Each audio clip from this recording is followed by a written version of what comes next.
The human voice. It's the instrument we all play. It's the most powerful sound in the world, probably. It's the only one that can start a war or say, I love you. And yet many people have the experience that when they speak, people don't listen to them. Why is that? How can we speak powerfully to make change in the world? What I'd like to suggest, there are a number of habits that we need to move away from. I've assembled for your pleasure here 7 deadly sins of speaking. I'm not pretending this is an exhaustive list, but these 7, I think, are pretty large. Habits that we can all fall into. First, gossip. Speaking ill of somebody who's not present. Not a nice habit, and we know perfectly well the person gossiping 5 minutes later will be gossiping about us. Second, judging. We know people who are like this in conversation, and it's very hard to listen to somebody if you know that you're being judged and found wanting at the same time. Third, negativity. You can fall into this. My mother, in the last years of her life, became very, very negative, and it's hard to listen. I remember one day I said to her, it's October the 1st today, and she said, I know, isn't it dreadful? It's hard to listen when somebody's that negative. And another form of negativity, complaining. Well, this is the national art of the UK. It's our national sport. We complain about the weather, about sport, about politics, about everything. But actually, complaining is viral misery. It's not spreading sunshine and lightness in the world. Excuses. We've all met this guy. Maybe we've all been this guy. Some people have a blame thrower.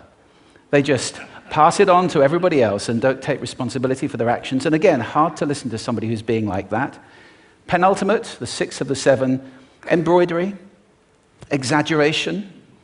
It demeans our language, actually, sometimes. For example, if I see something that really is awesome, what do I call it? And then, of course, this exaggeration becomes lying, out-and-out lying, and we don't want to listen to people we know are lying to us. And finally, dogmatism. The confusion of facts with opinions. When those two things get conflated, you're listening into the wind. You know, somebody is bombarding you with their opinions as if they were true. It's difficult to listen to that. So here they are, 7 deadly sins of speaking. These are things I think we need to avoid. But is there a positive way to think about this? Yes, there is. I'd like to suggest that there are 4 really powerful cornerstones, foundations, that we can stand on if we want our speech to be powerful and to make change in the world. Fortunately, these things spell a word. The word is hail, and it has a great definition as well. I'm not talking about the stuff that falls from the sky and hits you on the head. I'm talking about this definition, to greet or acclaim enthusiastically, which is, I think, how our words will be received if we stand on these 4 things. So what do they stand for? See if you can guess. The H, honesty, of course. Being true in what you say, being straight and clear. The A is authenticity, just being yourself. A friend of mine described it as standing in your own truth, which I think is a lovely way to put it. The I is integrity, being your word, actually doing what you say, and being somebody people can trust. And the L is love. I don't mean romantic love, but I do mean wishing people well. For 2 reasons. First of all, I think absolute honesty may not be what we want. I mean, my goodness, you look ugly this morning. Perhaps that's not necessary. Tempered with love, of course, honesty is a great thing. But also, if you're really wishing somebody well, it's very hard to judge them at the same time. I'm not even sure you can do those 2 things simultaneously. So, hail.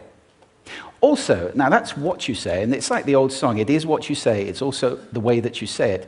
You have an amazing toolbox. This instrument is incredible, and yet this is a toolbox that very few people have ever opened.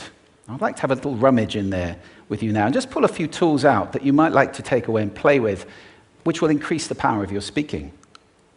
Register, for example.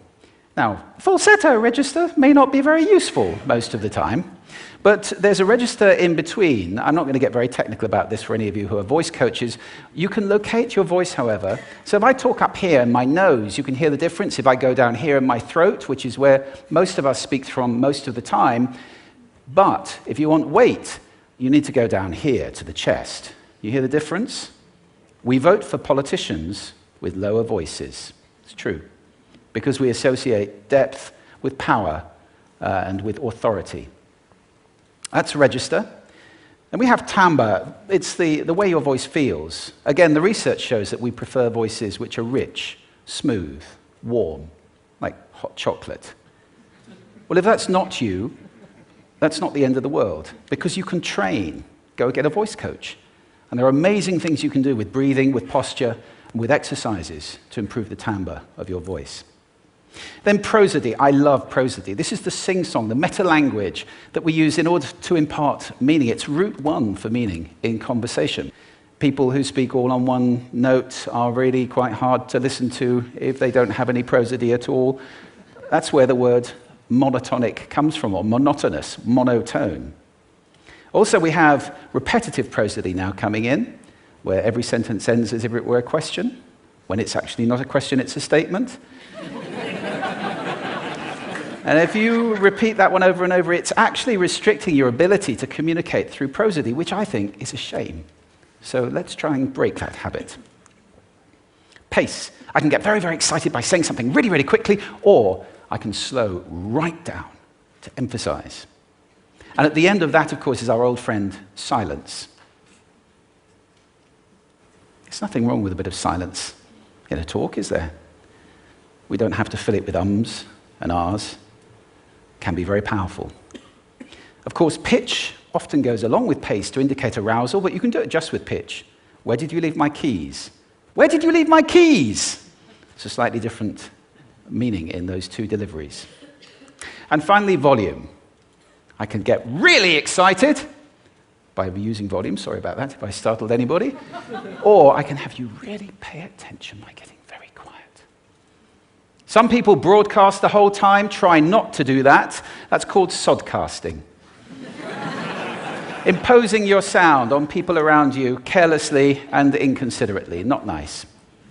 Of course, where this all comes into play most of all is when you've got something really important to do. It might be standing on a stage like this and giving a talk to people. It might be proposing marriage, asking for a raise, a wedding speech, whatever it is. If it's really important, you owe it to yourself to look at this toolbox and the engine that it's going to work on. And no engine works well without being warmed up. Warm up your voice. Actually, let me show you how to do that. Would you all like to stand up for a moment? I'm going to show you the 6 vocal warm-up exercises that I do before every talk I ever do. Anytime you're going to talk to anybody important, do these. First, arms up. Deep breath in and sigh out. Like that. One more time. Very good. Now we're going to warm up our lips, and we're going to go bop, bop, bop, bop, bop, bop, bop, bop. Very good. And now, just like when you were a kid. Now your lips should be coming alive. We're going to do the tongue next with exaggerated la, la, la, la, la, la, la, la, la. Beautiful. You're getting really good at this. And then roll an R. That's like champagne for the tongue. Finally, and if I can only do one, the pros call this the siren. It's really good. It starts with we and goes to or. The we is high, the or is low. So you go wee, or wee. Fantastic. Give yourselves a round of applause. Take a seat. Thank you. Next time you speak, do those in advance. Now, let me just put this in context to close. This is a serious point here. This is where we are now, right? We speak not very well into people who simply aren't listening in an environment that's all about noise and bad acoustics. I have talked about that on this stage in different phases. What would the world be like if we were speaking powerfully to people who are listening consciously in environments which were actually fit for purpose? Or to make that a bit larger, what would the world be like if we were creating sound consciously and consuming sound consciously and designing all our environments consciously for sound? That would be a world that does sound beautiful, and one where understanding would be the norm. And that is an idea worth spreading. Thank you. Thank you.